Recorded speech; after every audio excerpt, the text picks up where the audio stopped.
welcome back to Handmade Not Hallmark. Today I want to share with you this die cut birthday card featuring a lot of die cutting but very minimal stamping, and I think it turned out really great.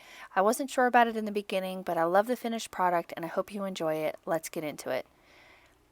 I'm going to be using the birthday candle die today from Simon. This is a really cute die. I think it's really versatile. You can use it in many ways. And I'm also going to be using the big birthday greetings as well. I did a lot of pre-die cutting ahead of time. This took me quite a while to do. So if you want to do something similar to this, I think preparing ahead of time will make your card making go a little bit smoother. So the first thing I'm going to do is I'm going to go through and I'm going to glue all of my pieces together. Now you could just do solid candles, you could do the stripes, you could do a mix of both. You could do them with pattern paper, anything that you like. I just went through my scrap stash and I went through and I kind of cleaned out a lot of the scraps that I had. And again, this process did take quite a while doing all the die cutting, but I think the end product is really worth it. I did this over a couple of hours in between doing different things throughout the house, and then in the evening I put the card together. So you could do it that way. You could sit down and cut everything out, glue everything together at once, however you want to do it. Again, it is a little bit of a labor of love doing all this process, to get the card where you want it, but I still think it turned out great in the end. It was totally worth all of the effort. Once I had all of those pieces put together, I got a piece of Neenah Desert Storm and I cut it down to the size that I wanted to use on my finished card. And I just went around and started adding in the candles. Now you could do this however you like. I wanted mine to kind of look all haphazard, like they just kind of got thrown down on a table or just taken off of a cake, or however you want to do it. I really like the way that this turned out. I love the striped candles. I think it would look cute with maybe pattern papers or with the solid candles. Again, you could do it however you want. I wanted mine to be kind of a rainbow, and as I was putting it together, I was kind of not liking it. I thought it was really plain and boring. I didn't like how the background looked just really dull against these really bright candles and the flames with the glitter paper. So I think next time if I create this card again, I would do something on the background panel and then add the candles. Now I kind of fix it later to where I love it, but in the beginning I think next time I would do that. Just using my mini Tim Holtz trimmer here to trim off the edges, and I'm going to use those to fill in any empty spaces that I have left over. It's a good way to kind of utilize and not waste any of your die cuts, and I love how this looked in the end. I think I would have added maybe a couple more here and there, just tiny pieces just to fill it in a little bit more. But again, hindsight's 2020 and you can kind of do it however you like. I really like this card a lot. I would probably do it again if I had the patience to go through and die cut everything once more. But again, I still think it's a fun card. I think anybody would love to have a card like this, especially a kid. I think they would enjoy it. I just wanted to add one more red candle. I felt like I didn't have enough red. I had a lot of the other colors, so I wanted to add one more red piece down near the bottom, and I'm just going to go through and trim those off. And again, I felt like it was kind of a bit boring, so I decided to get out my metallic colors from Prima, and I'm going to add some splatter with those as well as my white gouache.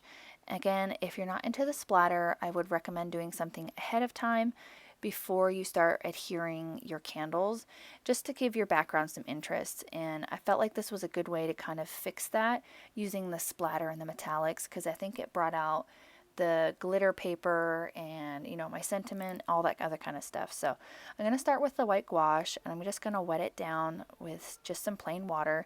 You could use glitter, shimmer mist, anything like that. I just wanted to use plain water.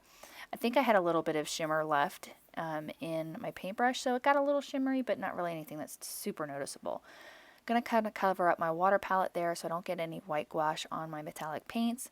And I'm just going to take my paintbrush and tap it against another one just to get that splatter. And I splattered it pretty heavily. Again, it fades back just a tiny bit. You can still see it, and I think it looks great. And I wasn't worried about trying to cover up the candles or anything like that. Thought it looked really good just the way that it was. Next I'm going to go and I'm going to use the gold. I think I used the two golds, more of the coppery gold in the palette, because there's quite a few golds there. I used the one that's kind of got more of a copper look to it. And then I also used the black metallic. The reason I used the black is because my sentiment is going to be in black, and I wanted to kind of pull it together a little bit more because there was no black anywhere in the background. So I felt like if I added the black splatters, it would kind of make it a little bit more cohesive. They look a little more gray now that it's dry, but the sentiment, I think it looks a little bit more gray whenever I do that. So I still think it looked good in the end. So I'm going to set that off to the side to dry, and I'm going to work on my greeting. I've got a piece of vellum here. This is a really heavy piece of vellum. I'm not 100% sure where I got it. I found it in my stash, and this was the very last piece. So I didn't want to screw this up. I already messed up 2 times beforehand. And so I've got vellum in my shopping cart over at Simon to buy some more. So I'm not sure where this one came from in particular. It's pretty heavy. I think this is like a 40-pound vellum. So I was lucky to get this one. And I'm going to do some clear embossing over top of this Versa Fine ink. And this Versa Fine ink is like a pigment ink, so it'll hold on to that embossing powder really well. I don't recommend doing this on vellum unless you have maybe some StazOn ink. I think StazOn ink would have worked better in the black, but I didn't have that, so I kind of worked with what I had. And in the end, I liked the way it looked. Turned out pretty good. I just used some clear embossing from Ranger, and I had my heat gun going, and you have to make sure your heat gun is hot. Because if you don't and you leave it set on your vellum too long, it will burn. It'll burn your vellum and make a brown mark in it, and you really don't want that. So what I'm doing here is I made my heat gun super hot, and I'm just coming to the vellum and going away. I'm coming in and going away. I'm going until I see it start to melt, and then I pull it away.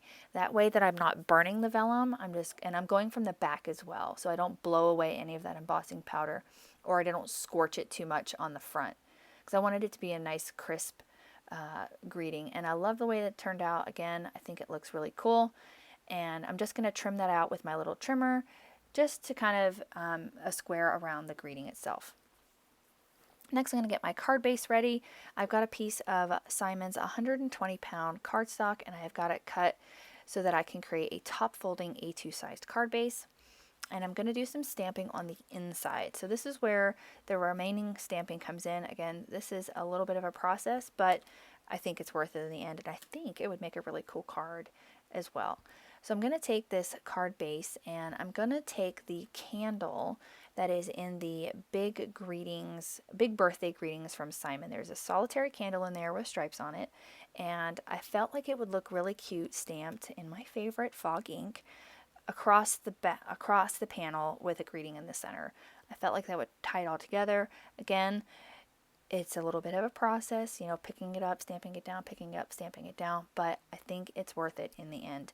I think this card turned out really cute, and I would probably do it again. I think just these candles, I did a card last year, I think, yeah.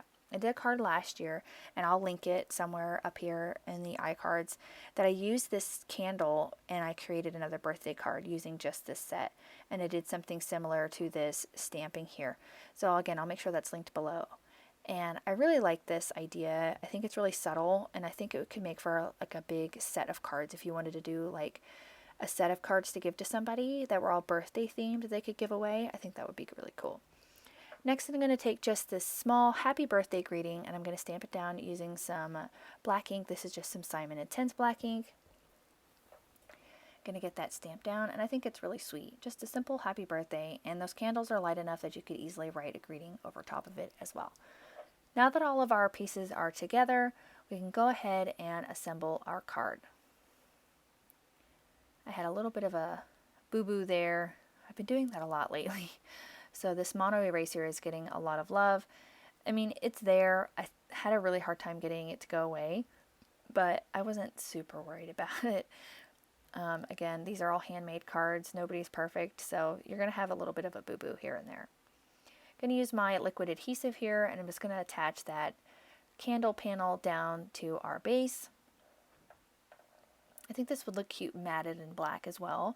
That would help bring the black in from the greeting if you wanted to do something like that. I think of a lot of things after I've gone through and done them, and I'm editing the videos and doing the voiceovers. I'm like, oh, I could have done that, or this would have looked cool too. So it kind of gives you ideas for next cards. So for this vellum piece, as you know, if you've been crafting for a while, you know that adhesive shows through vellum. So you have to be really careful about where you place your adhesive. The nice thing is that my background is pretty busy. So if you end up seeing any of the adhesive, it'll be very minimal, or you may not see it at all. So I'm just going through with little dabs of glue behind our, our font we've got going on here, which is nice and thick, which is helpful to help adhere everything down. And I put a nice couple of blocks on top of it just to help hold it in place. And it held in really well. It's been sitting here for a couple of days now, and it hasn't lifted or anything, and it's still in place. So it worked out really well. And you can't see any adhesive. Like I said, the background's pretty busy, so you don't really see any of that, which is a good thing. So if you have the idea of using vellum for a greeting or something like that, I think using a busy background will kind of help you in the end. Just going to kind of go through and add a little bit more adhesive here and there, just to make sure that my greeting is down nice and flat. And the last thing I wanted to do is I wanted to add some of these Doris silver stars. I felt like I needed something else in the background. I felt the stars would be really pretty, and it kind of adds a little bit more shimmer to this card. My camera really didn't like this card at all when I was trying to take pictures. There was too much shine and shimmer going on, but I liked it. I think it turned out cute. I'm going to go through and add those in with my liquid adhesive. No rhyme or reason of where I'm placing them, just kind of filling in some empty spaces to get them all finished up. And once I have all that done, that will finish up this card for today. I really hope you enjoyed this one. Again, it was a labor of love. It took me a while to get the process started, with all the die cutting, but I really think that it was worth it in the end. It turned out to be a really fantastic card. I like it a lot, considering I didn't like it at all in the beginning when I got started. So again, persevering, pushing through until you're happy with something. If you need to start over, start over. But if you think you can work through a process or work through a problem, I think you can, make it work in the end. So again, if you like this card, go ahead and hit that like button, as well as to subscribe. It is free to do. It helps me bring more content to you throughout the week. And if you hit the little notification bell, you'll be reminded every time I upload a video. So again, I hope you have a fantastic day. I can't wait to share with you the next one. I'll see you again soon. Bye.